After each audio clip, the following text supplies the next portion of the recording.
Think of energy infrastructure as the circulatory system of the modern economy, invisible to most, yet critical to everything. As artificial intelligence accelerates electricity demand and global energy consumption reaches record levels, America's vast network of pipelines, processing facilities, and export terminals has transformed the nation from energy dependent to global leader. We're going to discuss that and a whole lot more right now on UBS Trending.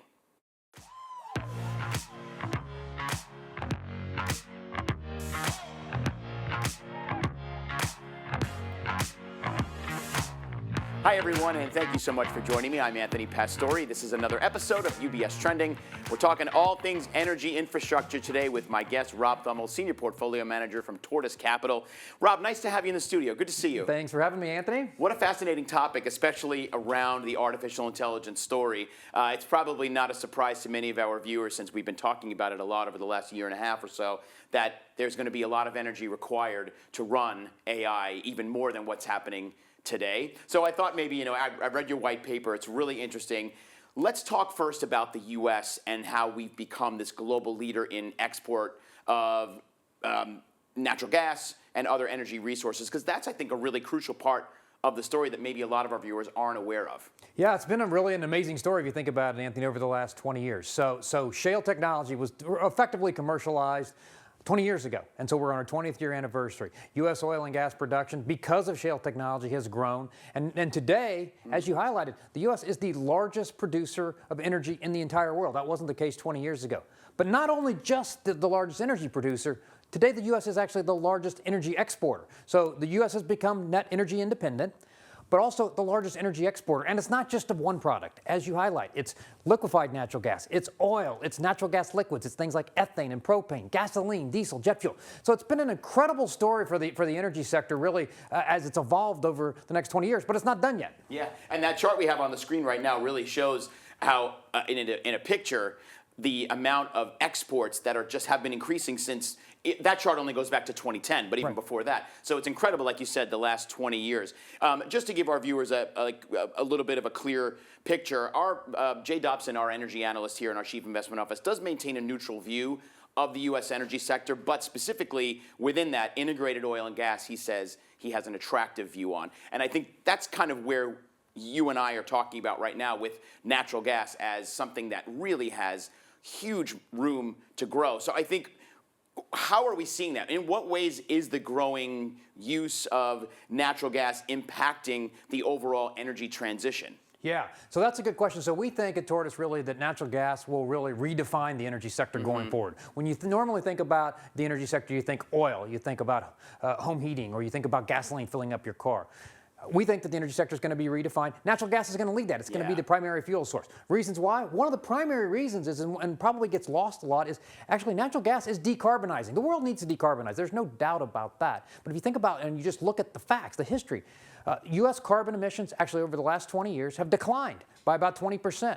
Why? Well, one of the core reasons is because natural gas as a fuel to generate electricity has gone from 20% market share to over 40% market share. Coal's gone the opposite way. Right. Well, less coal, more natural gas, less carbon emissions. So that formula can be replicated throughout the world, in China and India, that are much heavier coal users right now, and that can also be global decarbonizing, or globally decarbonizing, and the U.S. can really lead that charge. Right. I mean, obviously there's a lot of opportunity ahead, like you said, for outside the U.S., for other countries that are trying to develop, and they're going to need more electricity as well. Think about India as a country, as you mentioned. I mean, it is poised to be the second largest GDP in the world, ahead of China even at some point, just because the amount of growth that's happening there. So energy is going to be incredibly crucial to that story.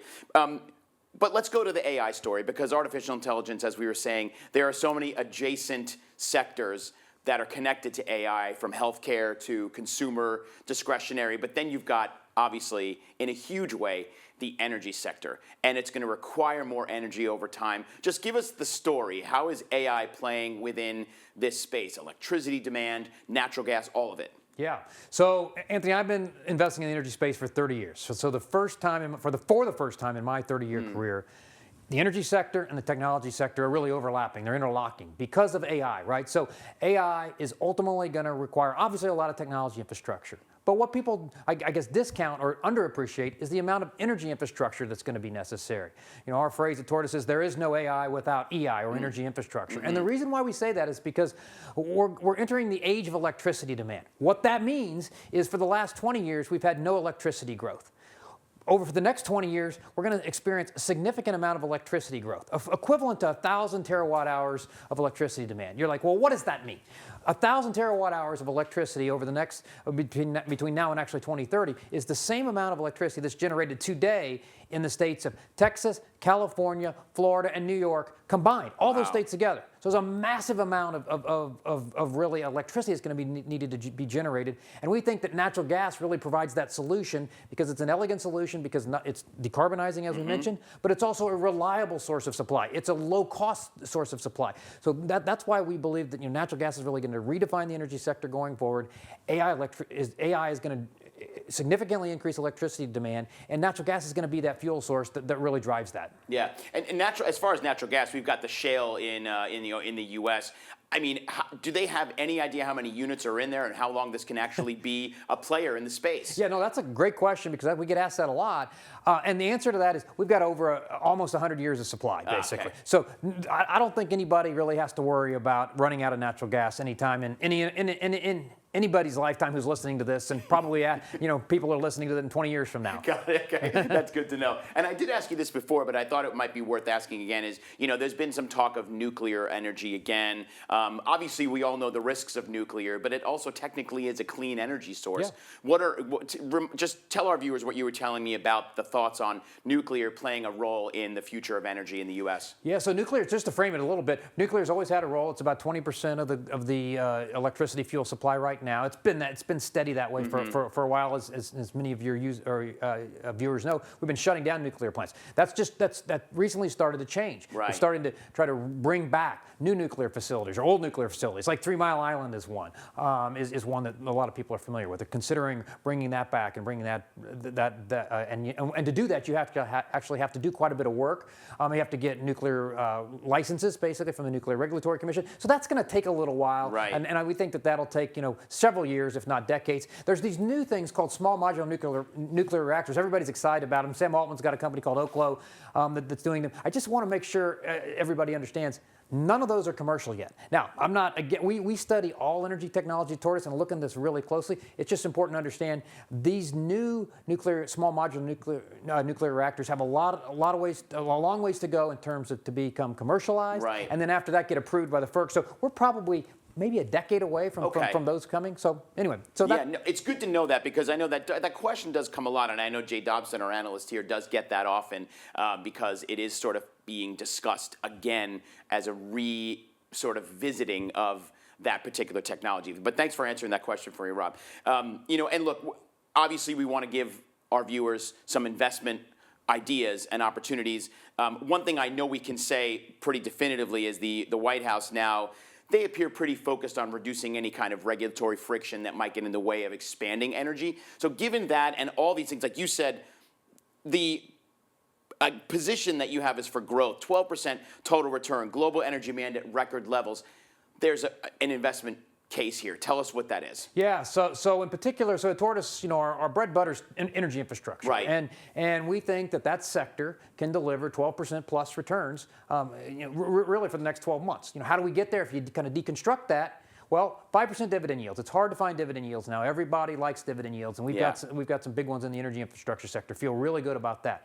Then on top of that, not only do you get the current dividend yield, but you get 5 to 7% growth. We just raised our growth rates for dividend income to 5 to 7% for the growth for these companies. A lot of it's just triggered by some of the AI, but it's more than it's just traditional economic growth. It's higher exports, and then down the road, AI growth associated with energy infrastructure will also be a component.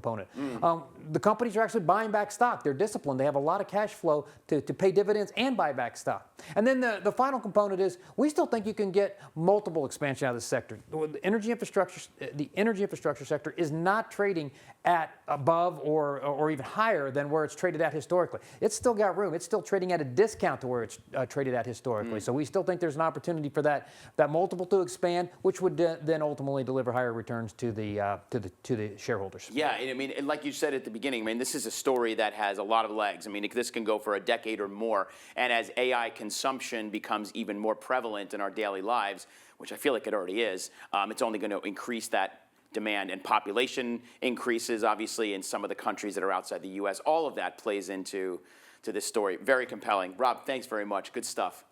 Thank you, Anthony. Yeah, good to have you here. Rob Dummel again with our partners at Tortoise Capital. And for more information on anything that Rob and I spoke about, including our Chief Investment Office views on the topic, you can visit our Insights website. And the web address there is ubs.com/views. It's right there on your screen. Plus, you can also follow UBS on social media. We're on LinkedIn, Facebook, and Instagram. You can follow us there at UBS Trending. Lots of great content for you to watch. And as always, if you have any questions about your portfolio or anything that Rob and I spoke about today, make sure you're chatting with your financial advisor. Until next time, I'm Anthony Pastore. We wish you a great rest of your day. And remember to keep your eyes on what's trending. We'll see you soon, everybody.